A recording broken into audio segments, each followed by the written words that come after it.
kunjungan dari luar kan tidak mengenal antara Banjar Wonosobo. Diam lah. Diam. Karena bilang karena jalurnya dari Wonosobo ya Wonosobo.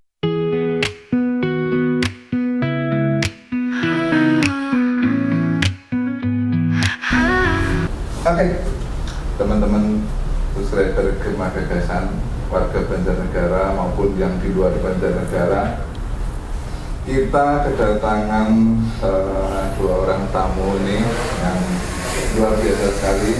Karena tadi malam itu saya masih dikabari mau ada acara. Tadi pagi dia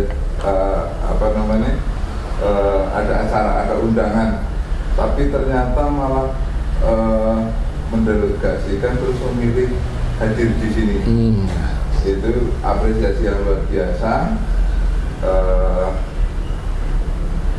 Bisa hadir mementingkan acara ini. Oke, kita langsung ke opening bersama saya Jati Setiaji di Gema Gagasan dan rekan saya Uce Hartono. Kita kali ini kedatangan siapa, Mas Uce? Kita kedatangan ini di Banjarnegara itu sering sekali ngomongin tentang event, tentang wisata, alam dan lain-lain. Kita makanya ini mendatangkan langsung suhu orang yang paling mengetahui tentang seluk-beluk pariwisata budaya di Banjarnegara ya. Kita kedatangan Pak Tursiman, Kepala Dinas Pariwisata Budaya dan Pariwisata Banjarnegara. Oke, selamat siang. Ya, selamat siang Pak. Sehat Pak? Amin, sehat alhamdulillah. Walafiat. Dingin tapi menyejukkan. Dan Pak Tursiman tidak sendiri, kita ditemani dengan Bu Anik. Sehat Bu? Alhamdulillah. Bu ini sebagai Kepala Bidang Pemasaran. Promosi lah. Iya, benar. Oke. Jadi kalau kemarin itu bakal calon Bupati Banjarnegara, terus Gense itu bertanya-tanya soal pariwisata, membahas tentang pariwisata di Banjarnegara, kita datangkan. Iya. Jadi kemarin kan saya sempat ngobrol sama Genzi di sini, sama bakal calon bupati juga. Semua ngomongin pariwisata. Wah, semua ngomongin event. Bahkan ini mohon maaf dari Genzi ngomong lah di Banjarnegara sepi. Nah, sedikit event. Keliru itulah. Makanya ini mumpung ada beliau-beliau ini kita tanya ini sepi benar apa enggak sebenarnya. Kabar pariwisata Banjarnegara seperti apa nih? Karena orang yang kemarin kan menyampaikan potensinya besar, potensinya luar biasa. Tapi tidak spesifik. Apa sih gitu? Seperti apa sih? Gitu. Oke. Gimana Pak Tursiman ini Pak? Siap. Yang jelas yang pertama saya apresiasi panjenengan dengan mengadakan acara ini. Luar biasa nih teman-teman. Kenapa saya butuh hal seperti ini? Dengan kan corongnya pemberitaan, termasuk lidahnya masyarakat yang bisa memberikan suasana menyenangkan, bisa suasana menegangkan. Tapi kita, kalau saya bicara soal yang menyenangkan di pariwisata. Terima kasih Mas Jati dan teman-teman semua dari PW Banjarnegara. Potensi wisata di Banjarnegara sangat banyak dan saya kira termasuk daerah yang punya kelengkapan luar biasa. Tidak perlu nyari-nyari tapi sudah ada.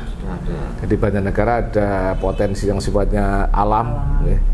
Banjarnegara sudah tahu lah kita punya hampir seluruh kecamatan punya destinasi wisata. Dan yang paling utama adalah di dataran tinggi Dieng. Bicara tentang Dieng itu luar biasa, penuh dengan berbagai hal yang barangkali perlu kita ketahui.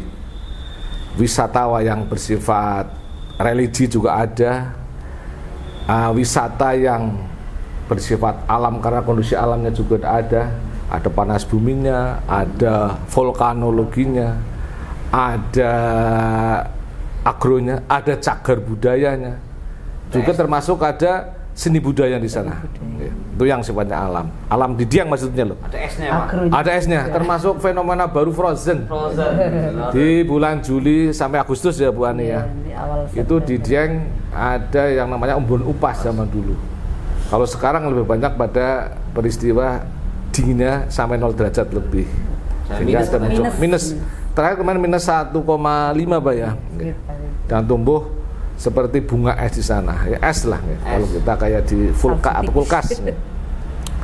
Dan wisata alam ini tidak hanya di Dieng, banyak sekali. Seperti tadi Mas Slamet, Pak Kades Kalilunjar. Juga kita punya wisata alam yang ada di Kalilunjar, di Bukit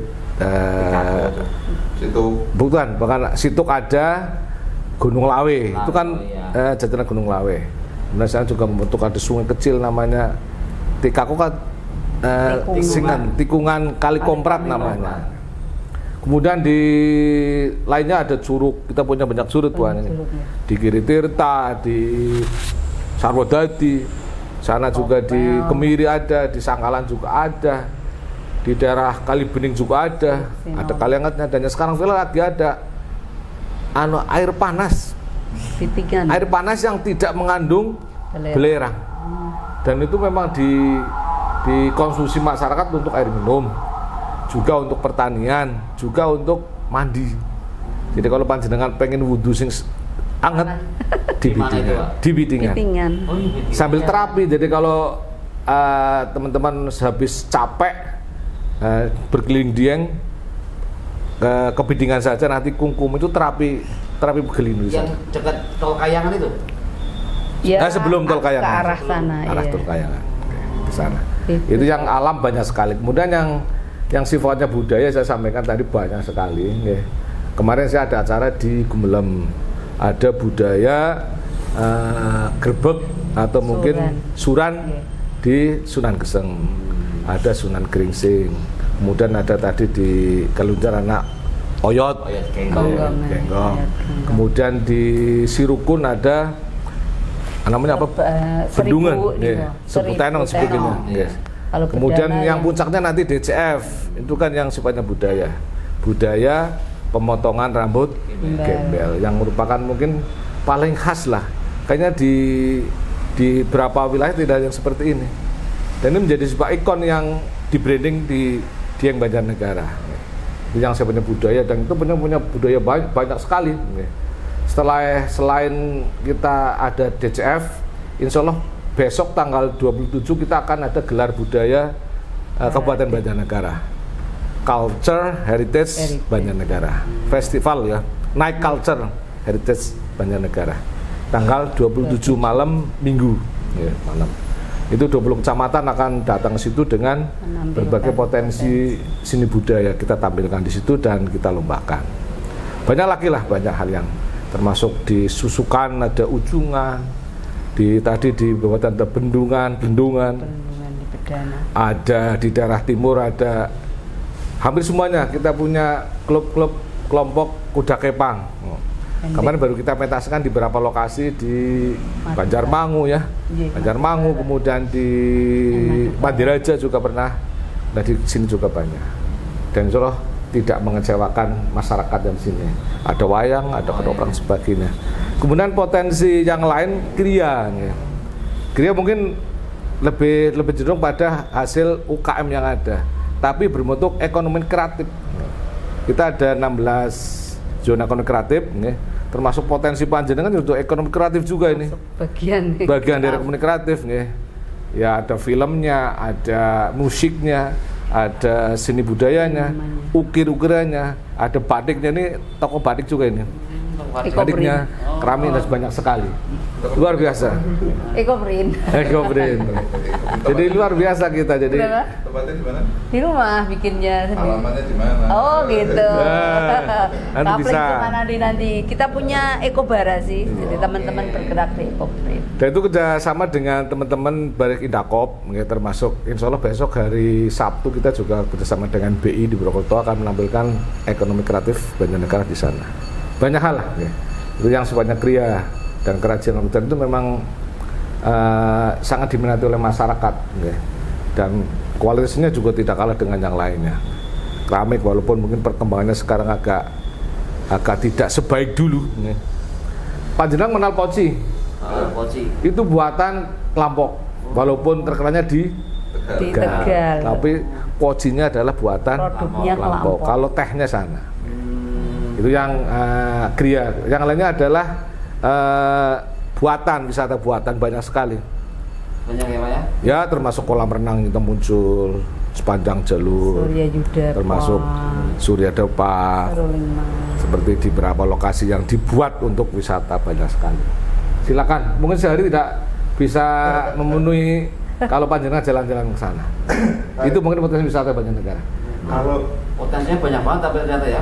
Banyak banget. Oh, luar. potensinya banyak, terus Komplit. cuma kan kemarin teman-teman dari Gensi itu yang beberapa yang kita undang, kita ngomongnya masih Banjarnegara masih sepi event, masih eventnya. pariwisatanya di mana sih gitu. Mereka cuma banyak kan tahunya ya Dieng, walaupun Iya. Diengnya Kabupaten BX gitu. Itu gimana? Mbak Ani, buka. Ya, ini paling lama di sana, aku tahu. Ya, silakan Mbak Ya, Ani. terima kasih. Sebenarnya kita sekarang mau tidak mau ya, karena kita sudah eranya lain. Jadi pada saat kita mempromosikan pariwisata itu mau tidak mau main dengan medsos. Nah, alhamdulillah kami mengembangkan website yang di dalamnya itu sudah mengintegrasikan media sosial yang ada di kita. Mulai dari TikTok, kemudian IG, Facebook, itu bagian dari untuk mempromosikan pariwisata kita secara online. Dan itu ternyata kalau kita lakukan sendiri pun agak berat, sehingga akhirnya kita kolaborasi dengan teman-teman medsos yang lain. Dan kita laksanakan kegiatan media sosial collaboration. Mohon maaf nih teman-teman wartawan, belum kita. Nah, nanti tahun depan insya Allah. Itu alhamdulillah dengan seperti itu teman-teman admin yang selama ini tidak pernah berbicara pariwisata, mungkin ya hanya kadang-kala atau sama sekali tidak, mulai setelah kolaborasi itu seperti Banjarnegara terkini, info seputar Banjar dan sejenisnya yang kita undang dengan follower yang sudah luar biasa, alhamdulillah langsung setiap apapun kegiatan memasukkan unsur pariwisata. Itu bagian kami membangun jejaring di media sosial. Masuk dengan anak-anak muda tadi, generasi Z. Ya itu seperti itu, dan influencer pun kita gandeng seperti Nikel kayak gitu ya. Nah, kita pun sebenarnya untuk promosi juga bergerak secara offline. Nah, secara offline ya itu antara lain membangun jejaring, kemudian kita upayakan pam trip ke suatu tempat untuk menjual, menyuarakan inilah Banjarnegara, dan kita di sana dengan tabletop deal antara supplier dan buyer dan supplier. Kita membuat teman-teman. Itu Pak Slamet sering ikut ke Bandung, ke Lombok, antara lain seperti itu. Dan sebenarnya kita ingin daerah yang potensial lagi. Kemarin kita koordinasi ke Angkasa Pura nih. Kita sudah melebar untuk promosi pariwisata. Kita kerjasama dengan Dispora Par Provinsi, kemudian ke PT Angkasa Pura. Di sana potensi kita di live di TV-nya. Jadi setiap orang datang duduk sambil melihat, oh ternyata itu provinsi ya, artinya, tapi Banjarnegara juga selalu ditayangkan kan, jadi orang tertarik, iya apa ini kayak gitu. Dan informasi dari direktur sana, potensi kedatangan itu banyak dari Kalimantan, Banjarmasin dan Samarinda. Nah itu kan paling tidak kita bidik nih, oh ini berarti ada yang bisa kita sasar lagi nih, potensi untuk wisatawan kita dari wilayah Kalimantan. Nah itu kan kalau mengandalkan online saja memang berat, mau tidak mau dari Pemkab ya ada, kita harus ke sana membangun jejaring dengan biro perjalanan seperti itu. Kalau bicara event tadi memang ya Pak, kita lagi berupaya tahun depan mungkin bagaimana event itu tidak hanya di atas tapi juga di Banjarnegara. Nanti Bapak, rahasianya masih di Bapak. Apa yang akan kita suguhkan di 2025? Kalau tahun ini memang ada kejutan-kejutan lah ya. Iya, Insya Allah. Kan kita Banjarnegara ada sesuatu yang benar-benar sudah dikangeni di luar sana. Contoh potensi durian, misalkan durian Banjar itu kan khas. Nah, kita bikin sesuatu event yang orang mau datang ke Banjar karena itu. Jadi atraksi tadi sebagian Pak Tursiman banyak ya. Iya. Cuman harus dikemas dengan yang lain. Dari paket. beberapa teman-teman dari Genzi yang pas kita undang ke sini katanya masih sepi. Oh iya, masih belum apa ya? Belum bola ya. Sebenarnya ya potensi atraksi itu ada misalnya ujungan. Iya. Ada mungkin kuda kepang dan lain-lain, atau mungkin ya sekali-kali ya bukan hanya budaya tapi mungkin musik yang apa, atau yang modern gitu. Betul. Itu mungkin gestarnya yang gitu ya. Sejauh ini mungkin udah dilakukan, cuman mungkin belum terasa rame gitu mungkin. Atau gimana itu Pak? Oke, gini. memang kalau menurut saya Banjarnegara jangan dibandingkan dengan daerah ramelannya. Jangan seperti Semarang, Purwokerto dan sebagainya. Kita punya ciri khas masing-masing. Nah itu yang mungkin belum disadari oleh teman-teman Gen Z. Karena Gen Z kan lebih banyak pada pola pikir rame di mana. Tidak tahu kalau Banjarnegara rame dalam bentuk lain. Artinya rame tidak seperti daerah-daerah yang dengan budaya seperti itu. Kita juga sering, mungkin saya termasuk branding kemarin Pak. Saya bekerjasama dengan salah satu produk ya, mengadakan live musik di alun-alun. Mungkin baru pertama kalinya mungkin di sekitar kita mengundang musik-musik underground dengan pangsa pasar masing-masing. Iya, ada ground, ada mungkin musik pop, rock, kemudian musik ya campur sari jelas lah ya, dangdut sebagainya. Itu yang barangkali ya sih kami sadar lah teman-teman Gen Z kadang-kadang kan ya mohon maaf bukan a priori, tapi dengan pola pikir masing-masing. Dan itu kita sadari. Dan kami tidak bisa serta-merta untuk menyusulkan mereka, tidak. Tapi kami mencoba, ini loh Banjarnegara yang penuh dengan budaya yang adiluhung katakanlah. Tapi kita tidak melupakan, tidak mengabaikan budaya-budaya yang modern, termasuk budaya barat dan sebagainya, tetap kita. Cuma formatnya tidak seperti di kota besar yang banyak budaya seperti itu. Seperti contoh kita setiap hari jadi ya, hari jadi kita ada kirab budaya, kirab pusaka lah ya. Terus masuk mengirapkan potensi yang ada. Mungkin Gen Z nggak suka. Iya betul. Ya. Karena apa? Mereka pola pikirnya bukan hal seperti itu. Tapi jangan bicara ini di kota besar sana. Karena mereka tidak ada yang seperti kita.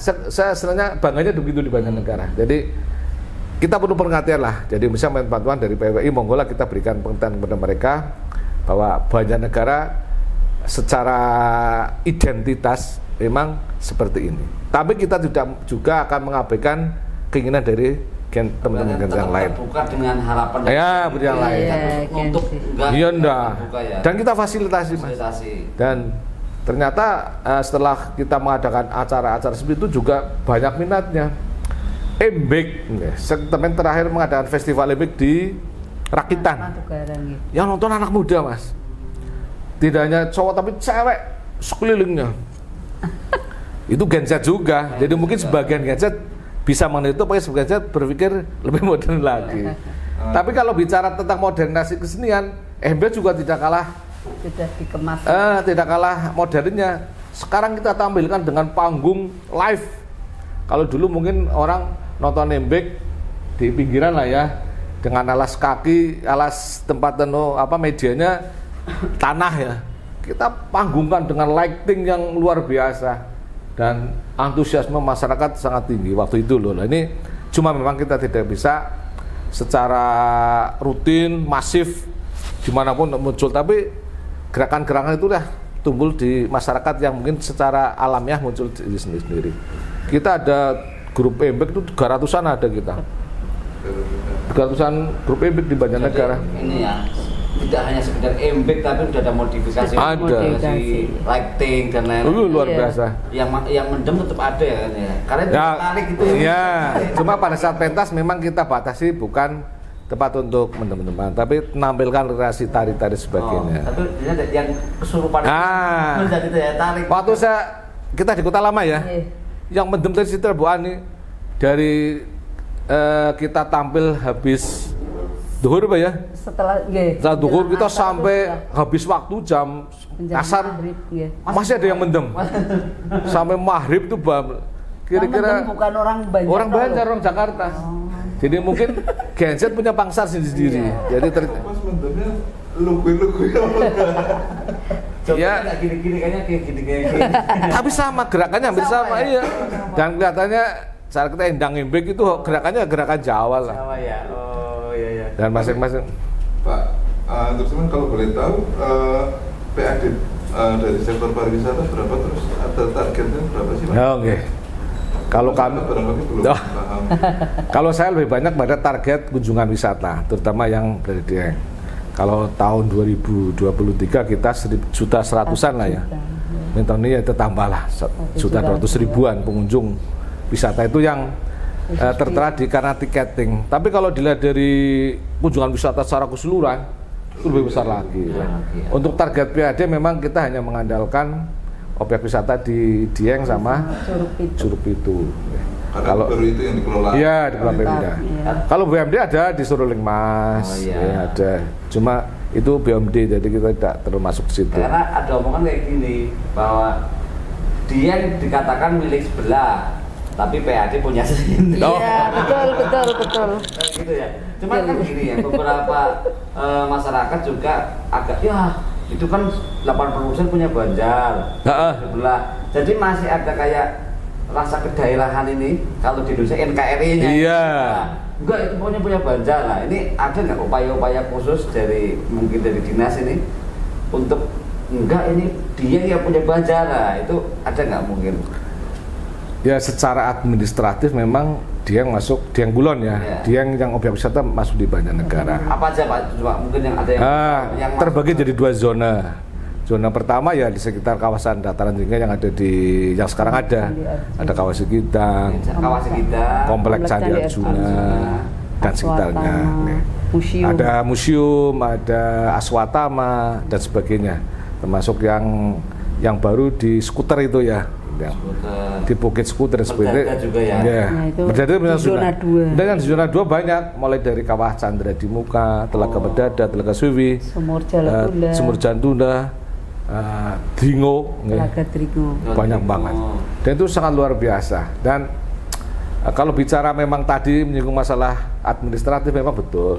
Cuma kami dari sisi pariwisata memang berupaya agar Dieng itu orang terutama kunjungan dari luar kan tidak mengenal antara Banjar Wonosobo. Dieng lah. Dieng. Nah, orang lebih kenal karena jalurnya dari Wonosobo ya Wonosobo. Budayanya itu budaya satu, budaya Dieng. Jadi memang untuk tiket itu berada di wilayah yang ada di Banjarnegara. Jadi kita bisa menarik tiket. Kemudian dari sisi yang lain dari Sarpras wisata kan banyak, ada homestay, ada cabin, ada kuliner dan sebagainya itu merata. Dan kita mencoba agar itu tidak saja terpusat di atas yang zona 1 saja. Kita sedang membangun zona 2, Pak. Sedang berupaya bagaimana menghidupkan Telaga Swiwi. Kita kerjasama dengan teman-teman masyarakat di Kepakisan. Kemudian Telaga Merdada.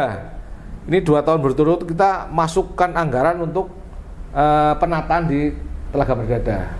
Sekarang sudah dibuat trotoar, boardwalk sudah ada, plazanya juga ada, kulinernya juga ada. Rencana kuliner sana kuliner yang premium, di samping yang masyarakat biasa. Tapi kita akan mencoba di situ yang premium. Kemudian ke depan kita akan berkolaborasi dengan Dieng Jaya selaku pemilik sebagian lahan sana untuk membangun kelengkapan wisata yang di sana. Bisa juga ada penginapan, tempat pertemuan. Sehingga nanti ada jalan lingkar sana di depan, termasuk bersama dengan masyarakat setempat. Setiap hari Kamis, mungkin jangan biasa kalau pas kesana sedang ada kerja bakti pembersihan eceng godok. Nah hari ini, eceng godoknya banyak ya? Iya, eceng godok di samping ada budaya masyarakat sana yang menggunakan air untuk menyiram kentang. Kalau kemarau itu ya? Iya kemarau, termasuk untuk air minum juga. Sehingga sekarang masyarakat sana antusias bagaimana upaya menyelamatkan Telaga Merdada. Itu yang bisa dikatakan bahwa itu masuk di zona Banjarnegara. Tapi kami juga berkoordinasi dengan teman-teman Wonosobo. Saya tidak naif, tidak memungkiri antusiasme masyarakat karena kunjungan lewat Wonosobo.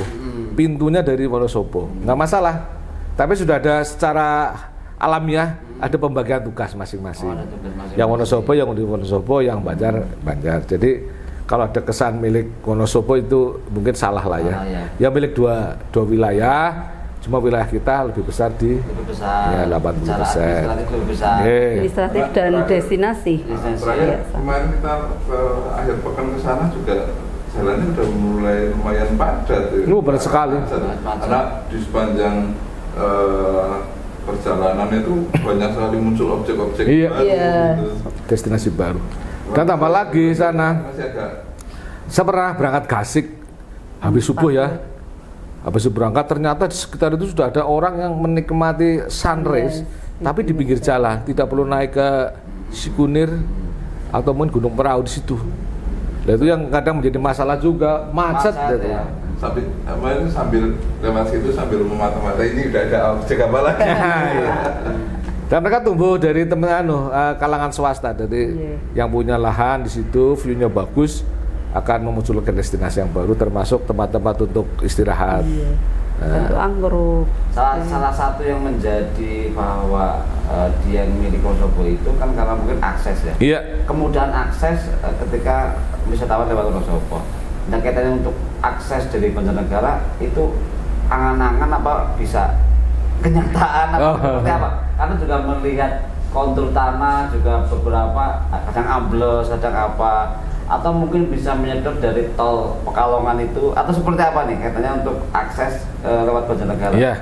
Itu cita-cita besar kami di Dinas Pariwisata dan khususnya umumnya pemerintah Kabupaten Banjarnegara. Bagaimana agar Dieng itu tidak terpaku pada satu jalur. Satu jalur rame kadang-kadang juga menimbulkan masalah. Seperti contoh di daftar kemarin, orang sudah pesen homestay katakanlah. Di situ macet, akhirnya sampai semalaman di situ. Sehingga tidak bisa masuk homestay lah.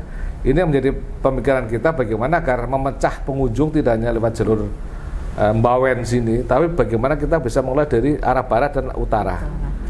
Kita sudah MOU dengan Pekalongan, mencoba MOU lah bekerjasama dengan teman-teman di Pekalongan untuk membuka jalur wisata di sana. Nah, sudah muncul sekarang yang kalau ingin membuka sesuatu yang baru kan perlu ada hal yang bisa dinikmati oleh pengunjung. Di Kalibening kita sudah ada rest area di Gunung Langit. Kemudian maju sedikit ada di daerah Sirukun, Babadan ya, Bedana. Kemudian di Susukan sebagainya, termasuk di yang teh itu ya apa tuh? teh juga ada. Tosari. Dan itu jalur-jalur itu yang barangkali memang perlu diketahui oleh masyarakat. Dan itu lebih gampang lah. Dan jalur itu cukup bagus. Kemudian yang dari arah utara kita mencoba membidik dari arah Batang. Kami sudah komunikasi dengan pemerintah Kabupaten Batang. Kebetulan banyak teman di sana lah ya. Insya Allah kalau jalur itu hidup, itu Batang bisa seperti Wonosobo. Sana sudah muncul namanya rest area di jalur Batang itu, mulai dari tol Kayangan ke bawah, jalurnya di Bawang. Ada cafe forest, banyak.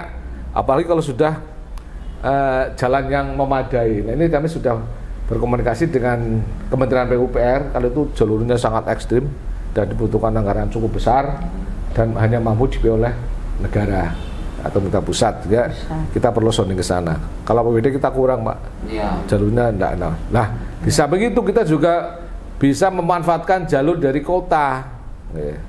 Dan itu pola pikir kita seperti itu, bisa lewat Singomerto, nanti lewat jalur alternatif lewat Limbangan, Pelipiran, langsung ke Pagetan dan seterusnya, atau lewat Karangkobar, Wanayasa dan sebagainya. Itu yang pikiran pola pikir kita depan itu. Insya Allah kalau itu bisa tercapai, ya kemacetan ada tapi tidak begitu parah gitulah itu. Ya. Itu Pak artinya. Karena terbagi-bagi. Iya. Ya.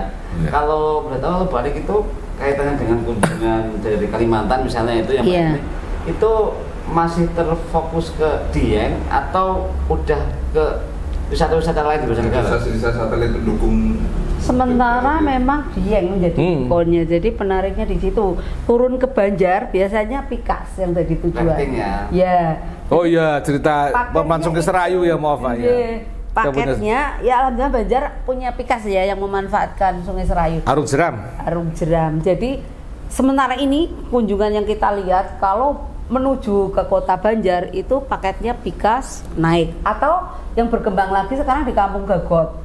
Nah, alhamdulillah itu menjadi wisata edukasi yang luar biasa. Jadi orang dari Palembang, orang dari luar Jawa lah ya, ke sana tuh benar-benar memang tujuan utama ingin belajar di Kampung Gagot. Dan ini Mas Arul luar biasa. Nah, ya, sampai bulan-bulan.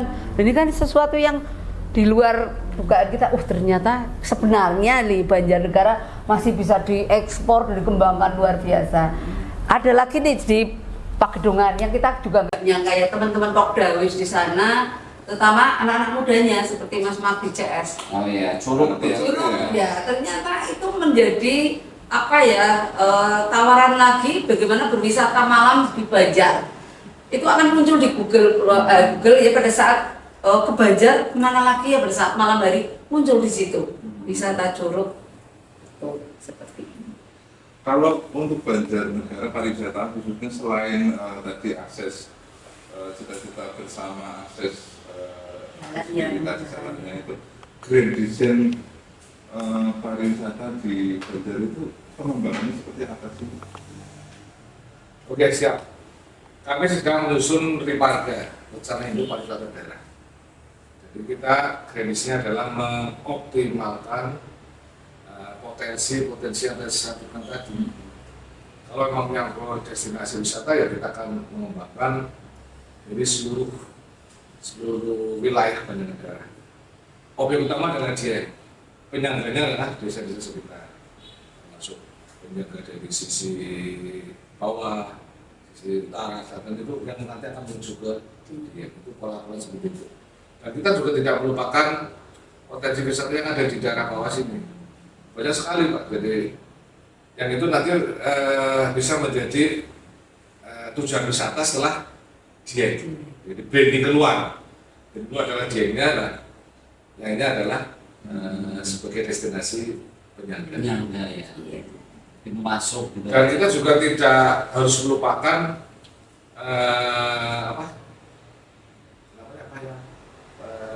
perlengkapan wisata. Amenitas kita sudah berkembang luar biasa. Ya mungkin saya tidak promosi, kita sudah ada hotel-hotel yang itu yang barang ke depan harus dilengkapi, jadi payung barang lah gitulah. Tidak hanya ngurusi soal objeknya saja, tapi pendukungnya saja. Karena wisata kalau tidak didukung oleh amenitas seperti itu juga kesulitan. Termasuk kulinernya, oleh-olehnya juga harus bergerak bersama. Dan bagaimana kita mengajak masyarakat untuk berpikir tentang wisata. Tidak hanya pada hal-hal yang rutinitas saja, tapi bagaimana siapapun berpikir bahwa Banjarnegara adalah daerah wilayah tujuan wisata. Sehingga kita mengajak semua dinas terkait bagaimana berpikir membangun, tapi juga berpikir bagaimana peningkatan wisata yang lebih. Tapi kalau lama stay berapa? Untuk di mana ya? Di yang dan Banjar itu beda ya? Lama stay wisata Ya. Dia melingkar 2 malam ini Pak. Harapannya 2 malam. Harapannya 2 malam. Cuma sekarang memang belum bisa tercapai seperti itu. Ada wisatawan yang mampir saja. Dan kebanyakan sudah ya Yogyakarta, ya. Kalau keluarga Langsung. Tapi kalau sifatnya sifat hanya wisata biasa ya hanya kunjungan saja. Maaf, begitu ya. Tapi kemarin aku mampir ke Fox, belum ada peta wisata Banjarnegara. Ya. Di sana nanti Nah ini yang sedang kita upayakan. Jadi pada awalnya kita memang sudah orang ke situ. Saya juga kadang iri dengan beberapa tempat-tempat kuliner, tempat-tempat menginap terpampang di situ. Peta wisata yang Banjarnegara ini tantangan bagi kami untuk pendekatan. Terima kasih nih Mas tadi diingatkan. Dan kita memang sudah pesen dengan CM-nya sana, termasuk manajernya Pak Vicky ya. Tolong kami diberikan space untuk mengenalkan wilayah Banjarnegara dengan segala potensi termasuk petanya. Karena beberapa kali kita di desa wisata apa kabupaten yang berhasil wisata, dari pertama masuk aja udah langsung brandingnya potensi. Nanti menjadi tempat diskusi kami. Nanti kita akan mengundang pemilik pelaku wisata untuk bisa memberikan itu. Nah, ini Pak, kaitannya dengan desa-desa penyangga Dieng itu misalnya atau desa-desa wisata lain. Cuma kadang-kadang beberapa desa itu ingin membuka desa wisata, cuman kadang-kadang latah tuh. Oh iya. Di sana rame ikut-ikut semua. Katakanlah sekarang kamu Garut rame, ada semua kayak kamu Garut. Nah, baiknya seperti apa nih bagi desa-desa yang ingin mengeluarkan potensinya gitu? Baiknya seperti apa? Apakah biasanya tuh kalau sana udah ada tempat foto gambar love ya love semua, ada gambar selfie semua. Nah, ini baiknya seperti apa dan mungkin dari baiknya seperti apa, kemudian dari pemerintah dalam bentuk dinas itu apakah bisa ada pendampingan dalam hal ya minimal memberi masuk apa seperti apa? Nggih. Nanti bagi Tengan, kalau Mbak Ani dalam bidang promosinya seperti apa? Kalau kami lebih banyak pada kebijakan memberi arahan kepada mereka untuk mengenal potensi dirinya. Dan jangan latah muncul tempat wisata yang tidak sustainable lah, sing ora berkelanjutan. Dan itu akan cepat mudah pudar. Mungkin banyak bisa melihat tempat wisata yang hanya mengandalkan itu saja tanpa pola yang berkelanjutan akan cepat hilang. Tapi kalau yang mengandalkan potensi masing-masing, contoh kayak Dauhan potensi utamanya adalah kita sana punya kali namanya Naraban. Naraban itu dibuat semacam pasar apa namanya? Rengrang. Dan itu sangat menang. Dari itu muncul kelengkapan wisata yang lain. Sekarang sudah ada kereta apian, ada kolam renang, sudah ada permainan airnya dan sebagainya. Kemudian yang lain seperti ya tadi Bitingan punya potensi air hangat. Itu yang dikembangkan. Nggak usah memunculkan sesuatu yang barangkali butuh, iya, itu sangat butuh biaya yang luar biasa. Warna Dadi muncul Sikong. Sana punya sebagian dari bendungan Pasar Sudirman yang bisa dipakai untuk permainan air. Di situ dibangun kuliner, pendukungnya lah. Terus ya, tempat camping ground, tempat budaya agro untuk penanaman dan sebagainya. Itu yang dikenal oleh mereka. Kemudian di beberapa lokasi juga seperti itu. Nggak usah aneh-aneh lah. Karena apa? Masyarakat sekarang pengen tahu yang alami gitu loh. Ya walaupun buatan tapi benar-benar sesuai dengan potensi yang ada. Kearifan lokal yang ditambahkan. Gumelem, contoh susukan Gumelem. Sebenarnya banyak potensi. Ada batiknya, ada masjidnya, juga ada makamnya, religinya. Nah, itu yang diarahkan seperti itu. Orang akan mengenang situ bukan karena pengen selfie-nya, tidak, tapi pengen mengenal budayanya saja. Seperti kemarin kita ada grebek Suran, ya, kemudian edukasi di batik. Kemarin ketemu dengan apa itu? Giri Alam ya. Bu Warida itu ada edukasi tentang bagaimana membatik mulai anak-anak kecil sampai. Cuman itu Pak Suman dapat informasi kekhawatiran warga Gumelem itu batik di sana akan punah karena regenerasinya itu nggak ada. Masyarakat di sana lebih memilih kerja di idep katanya. Oh, Mbak Ani, pokok yang tahu. Lebih idep. Jadi daripada batik, mending gitu. Mungkin dari sisi nilai ekonominya mungkin kurang, mungkin seperti itu.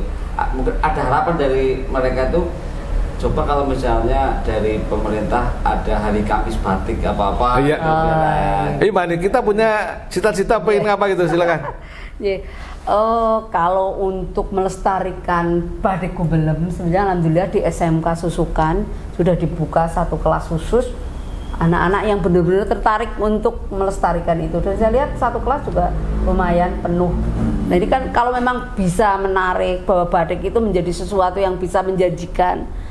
Nah ini dukungannya kan tidak hanya dari pariwisata, berarti kolaborasi antara berbagai OPD, antara lain Indakop dan yang lain, perizinan juga harus dipermudah pada saat mengajukan usaha. Ini mungkin nanti ke depan anak-anak juga tertarik ke situ, insya Allah seperti itu. Saya lihat potensinya ada, karena kok ada anak yang mau benar-benar fokus belajar batik, mengorbankan ibaratnya bukan mengorbankan, apa cita-citanya benar-benar belajar batik, sekolah di SMK yang memang benar-benar mempelajari batik. Ini dari sisi generasi budaya. Kemudian memang betul sekali bagaimana untuk melestarikan budaya itu harus masuk unsur di pendidikan. Mau tidak mau kita harus kolaborasinya dinas pendidikan juga. Bagaimana entah seni muatan yang lokal lain pun ya harus masuk. Jadi kami mencintai tari itu waktu kecil mungkin kan ikut nari kan, embek atau apa ya terpanggil. Jadi itu akan terpatih di kita. Kesana nanti akan muncul seniman-seniman. Jadi kan orang akan memilih jalan hidupnya masing-masing, tapi mesti ada yang akan menjadi penyelamat untuk meneruskan seni budaya ini. Dinas pendidikan juga harus berkolaborasi dengan kita.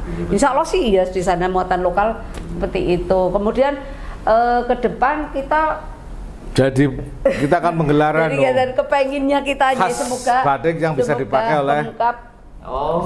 Ada, nanti kan akan lomba desain batik. Kita kepengennya membuat lomba desain batik yang benar-benar Banjar banget lah ya. Banjar, nanti bisa seperti hasilnya mungkin kita sampaikan kepada pimpinan ya top leadernya. Kami sudah bicara, itu setuju kalau kita adakan seperti itu. Nanti jangan dibocorkan dulu ya biar pengrajin sudah mulai mikir desainnya kayak gimana. Iya. Nah nanti termasuk yang muda-muda juga mikir. Oke lah ya, nanti disodorkan untuk menjadi bagian dari seragam. Mungkin hari tertentu kita wajib pakai batik yang sama. Kalau sekarang kan berbatik ya, tapi mungkin Gumelem, mungkin ini malah mungkin Solo, mungkin mana ya, tapi wajibnya batik. Nah ada kabupaten yang sudah menerapkan seperti itu dan lumayan ini mengangkat UMKM, benar-benar khususnya pengrajin batik. Karena dari sekian ribu ASN atau tidak hanya ASN mungkin nih Pak, sudah akan kelihatan.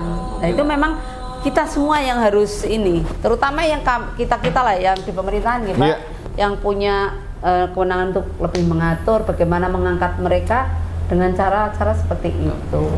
Ditunggu lah mungkin ini harapannya. Insya Allah lah mungkin harapannya oke, nanti kan jadi bisa menghidupkan budaya yang katanya warisan dari itu loh. Iya. Kita sudah punya khas. Banjarnegara itu ada berapa desa wisata sih sebenarnya? Terus mungkin nggak sih misalkan ada 12 desa wisata nih. Misalkan Januari desa wisata A yang bikin event, bulan berikutnya desa apa? Nah, ya. Jadi terus gitu. Biasanya ngumpul di bulan Agustus. Februari itu. Suran. Ya kalau sesuai SK Bupati 23-nya memang yang sedang berjalan, atau lebih banyak lagi. Kalau yang sedang merintis pun oke lah ya, masih banyak juga nya. Memang perlu pembinaan dan pendampingan program itu yang penting. Jadi tidak seperti tadi ya, hanya tumbuh di awal kayak hangat-hangat ayam gitu. Tapi enggak, insya Allah teman-teman akan semakin semangat karena dukungan dari Pemkab itu baik bantuan dari Pemkab maupun dari provinsi ada. Dan ke depan kita akan ada jambore desa wisata rencana ya Pak. Semoga anggaran mendukung. Dan kita juga mulai mengarahkan, kita kan punya Pokdawis, kelompok sadar wisata. Itu bukan pelaku wisatanya, bukan. Itu adalah kelompok orang-orang yang bisa memotivasi masyarakat untuk mengembangkan wisata yang ada di wilayah itu. Baik itu yang sifatnya pendukung wisata, pembentukan destinasi sebagainya, itu yang memotivasi. Dan itu banyak sudah tumbuh.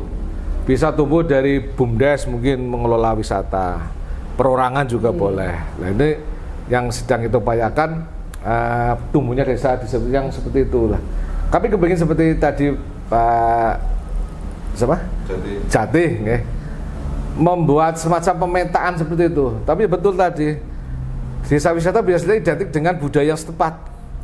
Banjarnegara mungkin sama dengan daerah lain lah, budaya yang bersifat agamis, juga budaya lokal adat istiadat. Suran kabeh nggak apa-apa, kemudian nyadran kabeh. Tapi ada yang baru 17-an, nggak masalah. Tapi yang jelas mereka harus bisa memberi kontribusi positif, termasuk kita membantu mempromosikan nih Bu Ani. Kita punya jadwal kalender event. Dan masing-masing daerah wisata itu sudah ini bulan apa, di mana sudah ada. Dan kita juga punya website tentang wisata. Dan kita juga mengenalkan potensi yang ada, bisa dilihat kapan bisa dilaksanakan. Itu kita punya. Termasuk barcode Mas. Barcode kita punya. Cuma kemarin barcode-nya di hacker. Kena hacker jadi judi online. Waduh. Laku berarti kan. Followernya luar biasa sih Bu Ani. Itu sudah kita perbaiki. Iya, insya Allah. Jadi kita tidak melupakan teman-teman destinasi wisata. Oke.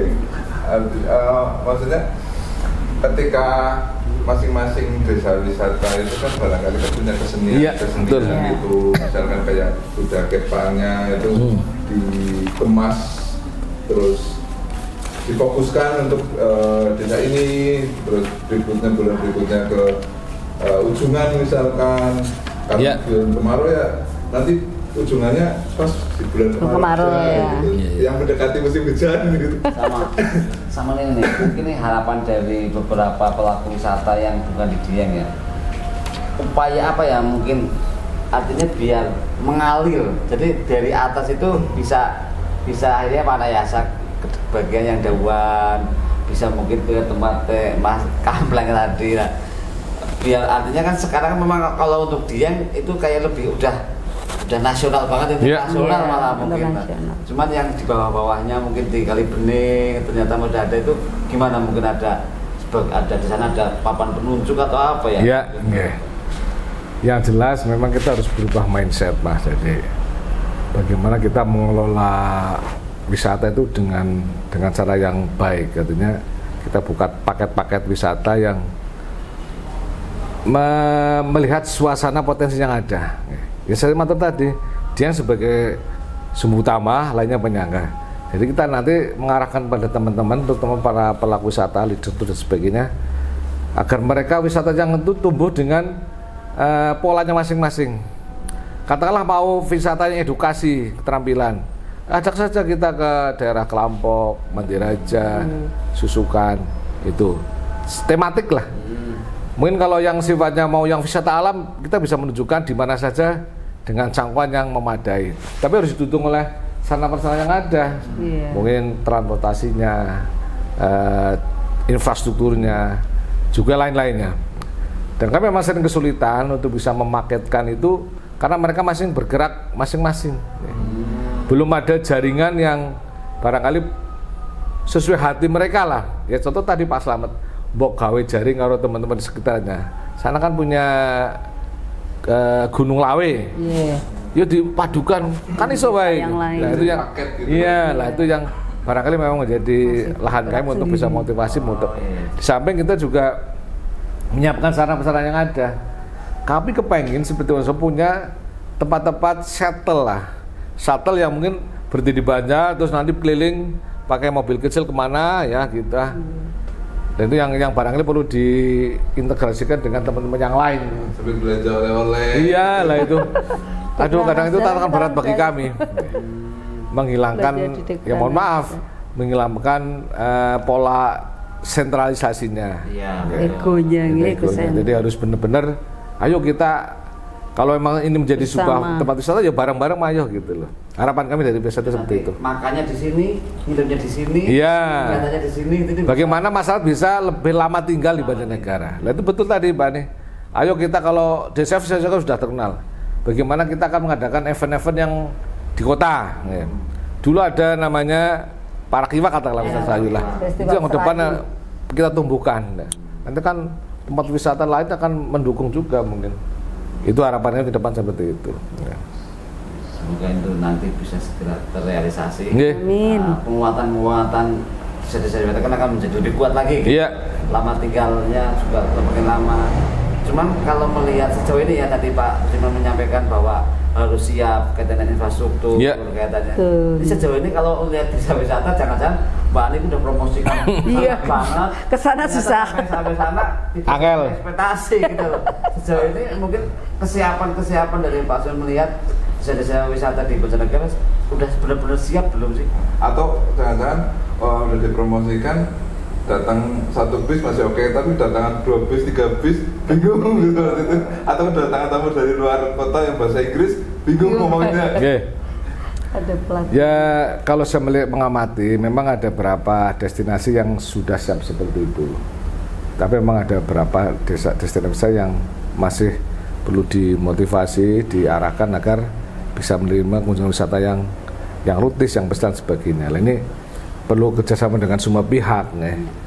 Ya tadi saya matur, kalau kita dari Pemda menyediakan tempat-tempat yang bisa untuk tadi bis, kita bisa arahkan ke Curug itulah. Curug itu infrastrukturnya cukup bagus, tapi kalau bawa kendaraan sana ya bis nggak mungkin. Ya mungkin dengan kerjasama dengan teman-teman jeep, teman-teman ojek dan sebagainya bisa mengantar ke sana. Lah ini ke depan harus seperti itu. Ya cita-cita kami jadi luar biasa, tapi kadang-kadang terhenti karena berbagai hal yang harus kita ure, bukan menjadi penghalang, tapi harus kita ure. bersatu baru kita ke sana. Jadi hasil urean ini yang Ditunggu. dilihat oleh bakal calon bupati. Ya, harapannya kebijakan ke depan bisa pro. iya, betul. Karena rata-rata kemarin membahasnya itu ya selain infrastruktur, Pertanian sama wisata. pariwisata. Iya, wisata itu menjadi hal yang memang selalu dibicarakan. Betul. Betul. Baik itu kemarin yang bakal calon, anak-anak muda, yang tua juga yang udah punya keluarga semua juga maunya wisata sekarang. Iya. Kalau dulu kayaknya kan ya wisata biasa. Kalau sekarang minat orang berwisata tuh tinggi ya. Iya, Jadi setelah- potensi ketika suatu desa banyak kunjungan wisata juga itu menjanjikan ya Pak. Ya? Sektor ekonomi mungkin Bergerak Oh. semua. ya, multiplier effect lah gitu. Lebih ya. cepat. Dan wisata itu termasuk investasi jangka pendek, Pak. Kalau bicara investasi itu jangka panjang, panjenengan mendirikan destinasi wisata otomatis langsung laku dan perekonomian di sekitar akan cepat berkembang. Itu pasti. Karena orang senang cenderung lebih banyak pengen sesuatu yang menggembirakan. Dan kalau misalkan ngomong Banjarnegara itu kabupaten berbasis pertanian dan ternyata pertanian juga bisa untuk wisata. Bisa. Kayak Pondogiri Iya. contohnya itu kan wisata alam. Orang di sawah, jalan-jalan di sawah aja udah bisa. Iya. Yang Ini anu bagaimana Gagot, mengeli- Kampung Iya. Mas Arul itu juga edukasi juga. Petik apa langsung. Iya. Anak-anak bagaimana menebar benih di kali, bagaimana bermain di kali sambil menguti sampah itu menjadi wisata ternyata. Menebar benih, enggak menebar kebencian bukan. Jangan. Nah, potensi besar kita lagi di Batur itu ada domba Batur yang luar biasa Oh, dan yang gemoy apa yang lucu-lucu. Gemoy lah. dan itu kalau yang di di Batur yang kebetulan saya nyebut nama nih nggak apa-apa ya. Nggak Di tempat apa-apa. Pak Anies itu view-nya luar biasa kayak di Swiss. Mantap. Dan langsung viral. Itu ada upaya ini nggak nanti? Cuma ya itu teman-teman itu masih berpikirnya ya sudahlah gitu. Artinya belum Nah, itu yang perlu kita berbisnis. garap. Artinya punya Wisata itu entrepreneur berpikir harus ke ada. bisnis. Kayak contohnya di teman-teman di sana, ya hanya memberi sekedarnya kepada yang mengelola, tidak dipaketkan. Saya Iya. udah matur. Jadi memang Tolong perlu itu. dipaketkan dengan para pengelola kabin atau homestay. Jadi nanti ke sana nanti berkunjung ke sini tarifnya sekian. Kemudian malam. Nah, ini malam di Dieng pun seperti itu. Nuansa makan di Pawon menjadi sesuatu yang Ya.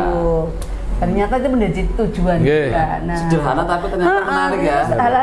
Hal-hal yang benar-benar local wisdom itu tadi.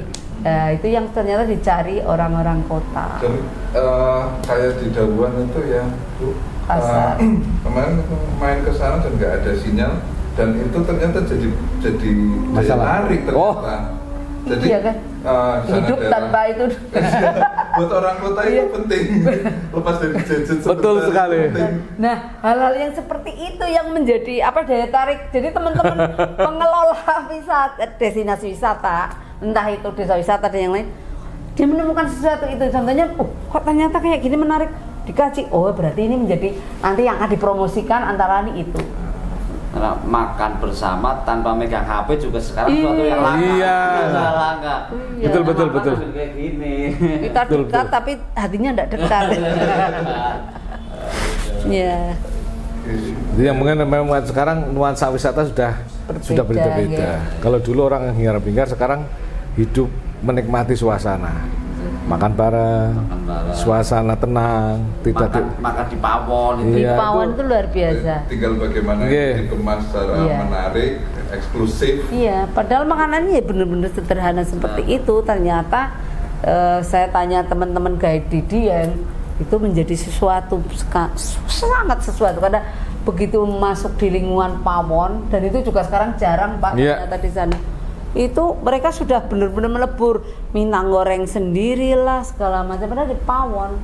Karena kalau yang generasi saya mungkin jadi kembali teringat masa lalu, masa perjuangan. Kalau yang anak-anak berarti benar-benar pengalaman. Sesuatu yang baru nih ya. Iya, karena namanya berwisata kan harus ada experience. Nah, itu Ya, yang experience menjadi yang kita- sesuatu yang akan dikenang dan sehingga ada keinginan balik lagi. Bukan sekali ke situ ya sudah.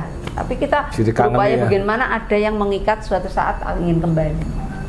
Dulu pernah ada jargon ke tempat wisata itu pas zaman masih kecil, zaman pacaran, terus zaman bawa anak gitu. Sama saya bawa cucu. Iya, 4 kali. 4 kali. Tapi kalau ada event kan boleh.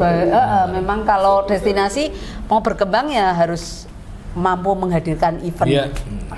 Dan eventnya itu ya sesuatu yang berbeda dengan yang lain, menarik. Event kayak ini gitu. bentar lagi ada event Apa nih spill bocoran gede. dikit. Iya. 2 ya Pak, kita ya Pak. Ya. Apa aja coba? Yang segera akan kita laksanakan jelas di tanggal 27 besok kita ada gelar budaya di alun-alun.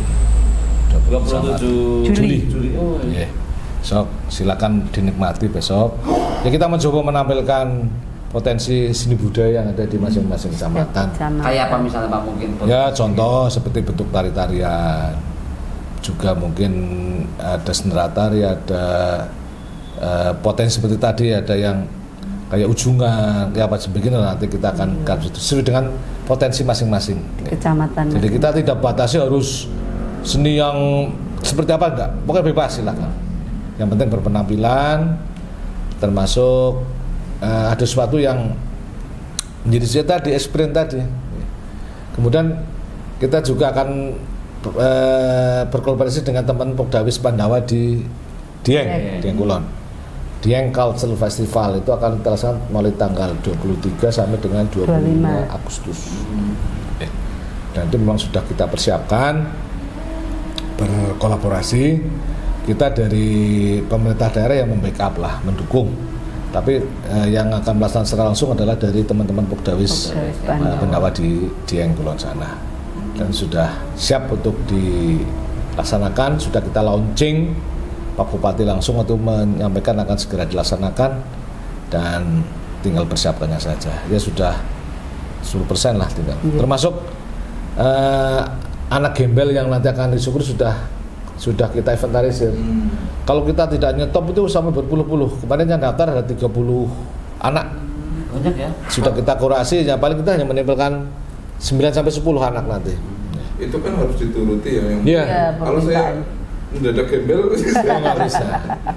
Dan itu bukan karena pengaruh dari orang tua. Mas njalukin enggak bisa. Itu karena dari keinginan dari dalam. Dari kolon DTI. Ya mungkin barangkali itu. Aja kejadian, itu sih cerita saja. Yang sampai sekarang dewasa tidak bisa cukur. Karena permintaannya terlalu naif lah. Permintaannya waktu itu adalah kepengen memiliki tari yang di Purworejo namanya apa? Dolalak. Dolalak. Memiliki maksudnya Ya artinya ya dolalak kan kudu segrup dia yang punya gitu kan, nggak mungkin. Kalau hanya nanggap sih bisa. Nah, sampai tua sekarang nggak bisa, tetap tumbuh gembel karena tidak terpenuhinya. Ada juga yang dia cerita lah, cerita masyarakat lah. Permintaan pertemuan yang benar-benar dari hati nurani paling dalam, dan itu tidak bisa dirubah. Karena tidak bisa dirubah itu yang ngomong di sini tetap pengen kai. Jadi kan kalau kita kan lain, mungkin ya tadi pada anak-anak kita kepengen ini. Setelah es krim, pada saat pacaran kita pengen apa itu enggak, jadi karena permintaan dari dalam.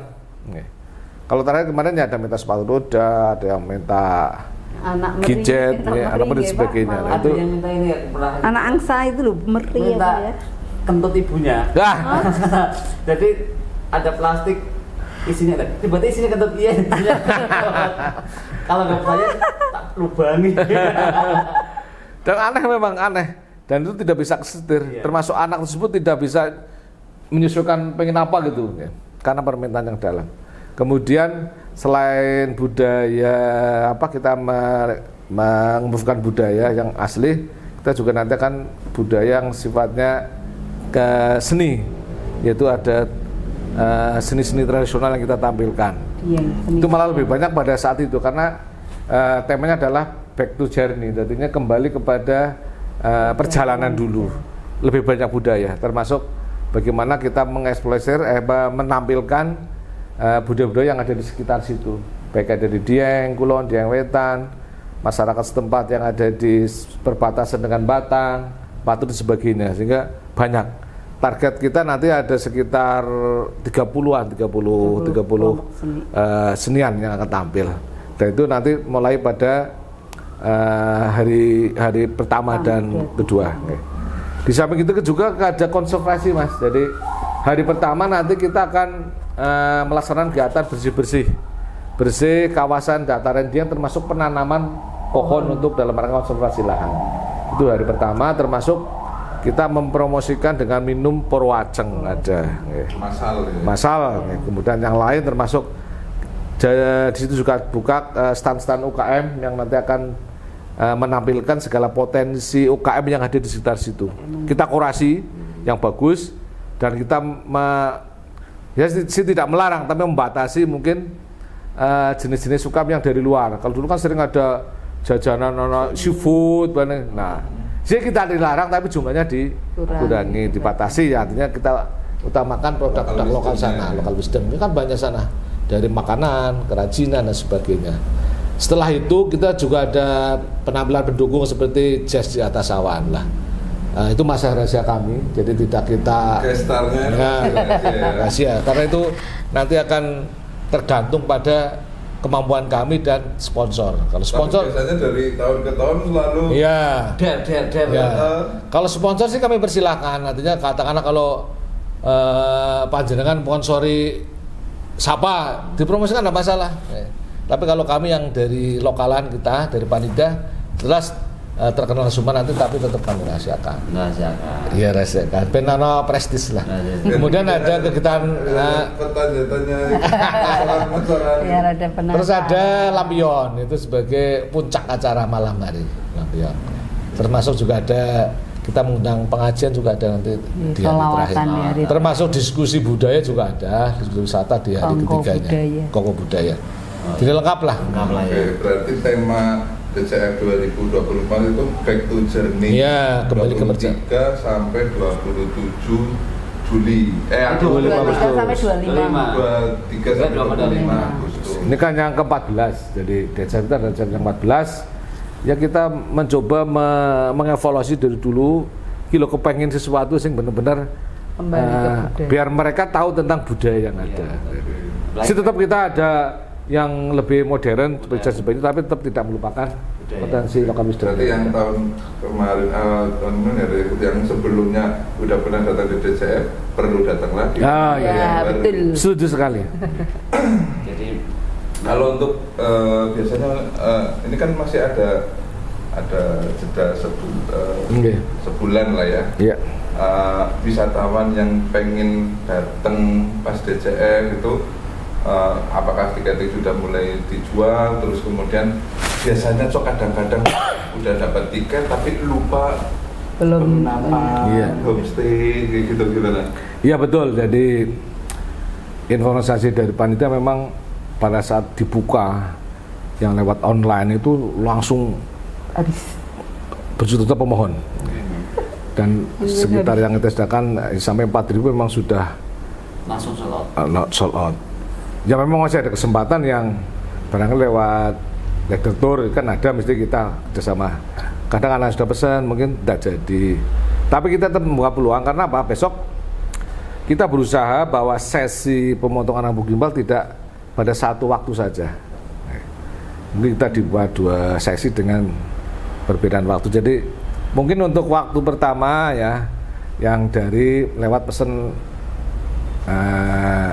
lebih awal namanya. Yang kedua nanti bisa lebih. Tapi dengan pola yang sama, nanti kita bagi-bagi. Jadi lebih banyak yang bisa masuk ke situ. Tapi informasi dari panitia memang sudah sold out sementara. Buka tapi pertama. Kuota berapa sih Pak? Ya kita sih antara 4.000 sampai 5.000 pengunjung. Nah yang buat masyarakat yang nggak dapat tiket tuh, tapi pengen tetap datang menikmati wisata sekitar. Bisa sekali. Dan itu kita buat kesempatan.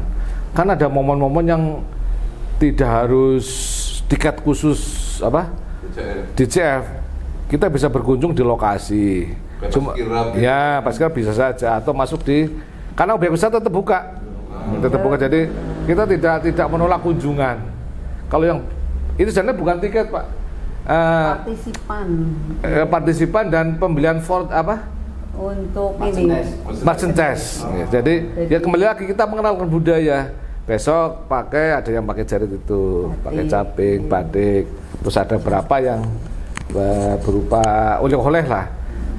Jadi dan ditambah tiket yang akan masuk. Jadi bukan membeli tiket karena nonton tidak, tapi lebih banyak pada memperkenalkan potensi lokal berupa kerajinan-kerajinan yang bisa dipakai pada saat nonton atau mengamati itu. Tapi orang cenderung tiket ya, walaupun dengan tiket, pokoknya tiket ATM. Dan yang beli pun kan dari jauh bisa tetap punya souvenir lah, lebih banyak ke arah souvenir, pembelian souvenir. Kalau homestay masih misalkan udah nggak dapat, masih ada camping ground. Masih banyak disediakan. Ya masih ada camping ground, kabinnya juga kan ada, rumah penduduk juga ada. Terus sana kan tidak terpusat di Dieng Kulon saja, ke Karangtengah sudah banyak, Sumberjo ada, Batu juga sudah ada nama. Jadi masyarakat masih lah bisa lah masuk ke sana. Tapi dengan catatan harus lebih awal. Atau jangan sampai hari H baru datang ya sudah. Karena karena DCP adalah kegiatan yang diikuti mulai dari awal hari pertama sampai hari terakhir. Jadi masuk ke situ ya sudah di situ saja lah. Itu kami. Jadi kita mencoba memfasilitasi dalam bentuk yang mungkin ya tidak harus dekat sekali, enggak, bisa ke tempat homestay yang lain. Nanti juga sekarang wajahnya sudah dipoles sudah. Insya Allah nanti akhir Juli ya Mbak ya. Kita ada bantuan dari Kementerian PUPR penataan kawasan Datar itu Dieng. Insya Allah akhir Juli sudah selesai. Landscape-nya. Bikin pangling nggak kira-kira nih? Insya Allah pangling. Jadi kami punya tema nanti 2025 New Dieng. Nanti kita akan membranding New Dieng Banjarnegara. Iya. New Dieng. Apalagi besok sedang kita usulkan Geopark Nasional. Ya. Itu seperti apa nih gambarannya? Geopark nasional itu kan bentuk konservasi berbagai hal, budaya, masyarakat, lingkungan dan destinasi wisata yang ada, termasuk geologinya. Itu banyak geologi, biologi dan budaya. Geositnya yang banyak nih Pak. Kalau memang di sana kondisi alamnya memang. Iya memungkinkan. Dan lengkap tiga-tiganya. Kan jarang sekali yang Geopark sampai lengkap begitu. Seperti contoh mungkin di Kawah Ijen lah ya, karena setahu sana, ya hanya gunung saja. Tapi kalau di Dieng nanti akan budaya juga ada ya tadi, ya. Geologinya itu yang kaitannya dengan tanaman dan sebagainya. Terus geologi ya panas bumi dan sebagainya. Geotermal, ada vulkanologi, ada tempat-tempat seperti telaga dan sebagainya. Geositnya juga ada. Jadi kalau misalkan geotermalnya itu bisa buat edukasi sarana dari paket wisata. Wah, edukasi sudah ada Pak. Kita sudah kerjasama dengan teman-teman di Geodipa dan vulkanologi. Insya Allah besok akhir Juli ada teman-teman dari Sokaraja tadi. SMA Sokaraja. Kita sudah mengarahkan kepada mereka untuk tematik. Jadi silakan. Ya itu temanya sekarang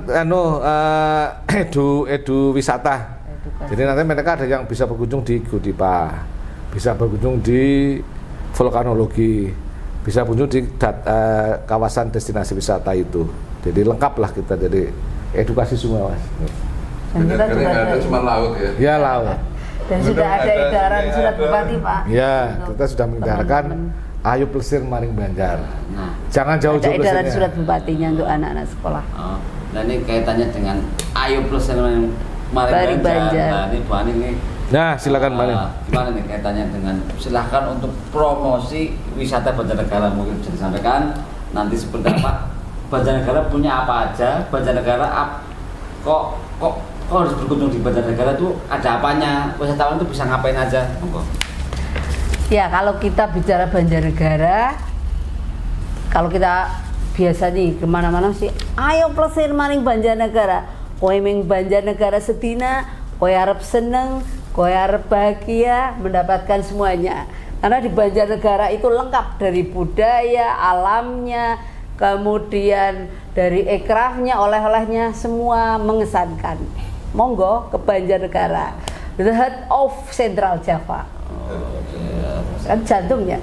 Oh iya. Gitu. Jadi jangan lupa kita kembali ke jantung. Ya. Jadi artinya ketika kesini tidak akan kecewa lah ya. Iya, banyak pengalaman. Oke. Apalagi dengan bestie kayak gitu, keluarga ya, merasakan dinginnya Dieng gitu. Kita menjadi sesuatu banget yang tadinya mungkin di rumah nggak begitu dekat karena kita asik dengan diri sendiri ya, karena sekarang ada Mr. Gepeng. Nah di sana kan mau tidak mau, ayo kita cari kegiatan yang lain yang bikin hangat. Ya, pelukan. Dan Betul sekali. kita berpelukan dengan para admin medsos, malam-malam dingin indah sekali, kita berbakar-bakar ya. Betul, kita harus merasakan sensasi itu. Kalau turun ke bawah ya kita sensasi di Sungai Serayu. Oke, ya kita bermain air-airan. Iya. Ya, penuh sensasi lah. Banjarnegara memang oke. Oke Oke banget. Nah, ini Pak Tersiman, Iya. gimana kaitannya dengan wisata di Banjarnegara nih? Mungkin bagi pelaku wisata, mungkin bagi desa biru wisata dan sebaiknya seperti apa nih ke depan? Apakah mungkin bagi pelaku wisata, bagi desa wisata jangan patah semangat, bagi biru wisata seperti Ya, apa? Mungkin betul. gimana itu pesan untuk para? Oke, terima kasih. Ini nyambung yang Ayu Plesir Banjarnegara tadi. Intinya bahwa kita semuanya siap untuk menerima kunjungan wisata, baik dari sisi destinasinya, dari sisi amenitasnya, dari sisi eventnya dan lain sebagainya itu kita siapkan. Jadi mari berbetah di Banjarnegara, kita siapkan semuanya. Dan orang Plesir atau lah, nang Banjarnegara juga siap memenuhi imajinasi, memenuhi keinginan dari para wisatawan Banjarnegara. Yang penting bisa berlama-lama tinggal di Banjarnegara lah. Ini yang sedang kita upayakan, memberikan edukasi kepada masyarakat ya. Termasuk kami di dinas-dinas ya, kami mencoba agar semuanya mulai berkunjung ke sana. Kemarin ada dari beberapa dinas ke sana, besok Darmenta ke sana, termasuk kami juga sering ke sana. Ya, kita kan DLT ke Dieng terus gitu. Tapi ke depan memang kita kita siap untuk menerima kunjungan wisata dengan berbagai perlengkapan atau amenitas yang sedang mulai kita cukupi, walaupun mungkin belum maksimal sebagaimana harapan dari semua pihak. Tapi kita sedang mencoba dari tadi saya bilang dari destinnya, pengelola wisatanya, termasuk masyarakat setempatnya siap untuk menerima kunjungan wisata. Oke, luar biasa. Sekali lagi ini terima kasih atas sama-sama Bapak Tersiman dan Ibu Ani. Tapi kalau boleh saya mau meralat, nggak usah jauh-jauh berwisata. Kalian dari luar kota, yang dari jauh-jauh nggak? Oh iya, sorry. Untuk masyarakat sendiri. Ya tadi mari Plesir Banjarnegara. Sorry. Bagi masyarakat setempat. Kalau dari luar kota harapan kami memang banyak. Jauh-jauh lah ke Dieng. Itu berlama-lama tinggal di Banjarnegara. Itu ya. Pengen menikmati sensasi di Eropa, tapi budgetnya minimalis, cukup ke Dieng. Cukup ke Dieng saja. Sekarang ini di medsos ya rame. Seumur hidup paling tidak untuk di Indonesia nih, kalian harus 1 kali minimal berkunjung satu antara ini. Tadinya yang dia nggak pernah masuk, sekarang saya baca, oh Labuan Bajo kan oke juga ya, kita paham bahwa izin. Dan alhamdulillah Dieng ternyata menjadi tujuan juga. Sekali seumur hidup minimal pernah ke Dieng. Malah ayo upayakan berkali-kali bagi pengantin muda nih, ayo. Dan kita Jos langsung lah. Iya, dan kita punya event nasional yang masuk 10 besar Indonesia. Dieng Culture Festival. Luar biasa. Alhamdulillah. Jadi, membawa berkah semua Dieng. Ya. Terima kasih, kita tunggu nanti kejutan-kejutan lagi. Oke, siap. Insya Kita Allah. tunggu gebrakan-gebrakan connecting lagi segala Iya. macam, nanti kita tunggu. Jadi nanti yang tadi dikeluhkan sama Genzi sepi-sepi nanti juga akan Iya. itu akan Nah, Kita kami ramekan. malah butuh ini kolaborasi dengan Genzi Banjarnegara. Nah, rumongso Genzi Banjarnegara, ayo kolaborasi dengan kita. Aku Genzi. Oke. Kalian juga menjadi corong promosi kami. Bagaimana algoritma itu akan membaca manakala orang Banjar itu harus posting. Iya. Tet, kemana di Banjarnegara, itu harus posting, algoritma akan membaca. Karena ternyata memang kita masih malas. Tunggu krianya mereka, Iya. jangan mereka terus Jadi, mendiskreditkan kita. Yo bareng-bareng Mas itu loh. sebenarnya kami udah ngeden loh, wong Sabtu Minggu nggak pernah pulang. Bang Toyib. Tapi alhamdulillah iya. Toyib. Semangatlah untuk semua. Ini mumpung lagi Banjar. semangat semua, terus Iya. harapannya ke depan dengan pemimpin yang baru. Ya insya Allah. Lebih pro, bisa bersemangat, darah segar. Iya. Iya. Jadi lebih semangat lagi. Terus teman-teman Gensi juga ya kritik sarannya yang Bagus, Oh, terima membangun kasih, lah. Bang. Tak apa-apa. Kita sama-sama Tapi ayo bareng-bareng mikir nah. saling support, kritik ya yang solutif, Iya. Iya. konstruktif seperti Iya, itu. betul. Terima kasih datangannya di Gema Gagasan. Terus harapannya nanti ke depan bisa nggak cuma sekali ini. Iya. Oh siap, siap, siap, siap. Pas nanti event apa? Kita bahas eventnya itu. Iya, atau betul, nanti betul, misalkan banyak. BCN ngajak siapa yang dari Iya. dia bisa lebih. Monggo silakan. Itu ayo macam-macam. Iya. Seperti itu Pak Tursima, Iya. Bu Ani. Tapi ngomong-ngomong, teman-teman PWI juga ternyata admin medsos semua. Ya maaf ya kemarin. Terima kasih, stay tune di Gema Gagasan. Semoga bisa menjadi pencerahan untuk kemarin-kemarin yang banyak tanya dan ngobrol soal pariwisata. Assalamualaikum warahmatullahi wabarakatuh. Waalaikumsalam.